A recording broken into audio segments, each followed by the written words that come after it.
Tabriklab yozayotganlarga hammanglarga kattakon rahmat. Onam haqida ham so'rab yozgan ekansizlar, qanaqa inson bo'lganlar deb.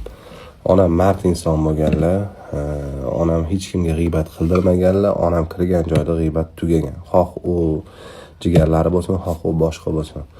Onam yuzma-yuz gaplashib, jabimizda telefon qilib, shatta basharasiga gapiradigan, muammoni hal qiladigan ayol bo'lganlar. Shu qatorda juda mehribon bo'lganlar.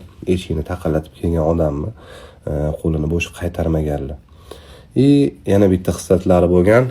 Bu mehribonliklarini kimdir zaiflikka yoysa, buni zaiflik deb o'ylasa, uni qo'pol qilib aytganda onasini ko'rsatib yuborganlar. Shu xarakterlari hammamizda bor. Odamlar bilan juda chiroyli gaplashamiz. Har tomonlama kuchimiz yetsa ham, har tomonlama juda chiroyli gaplashamiz. Agar buni zaiflikka yoysa, biz ham onasini ko'rsatib olamiz. Shunaqa.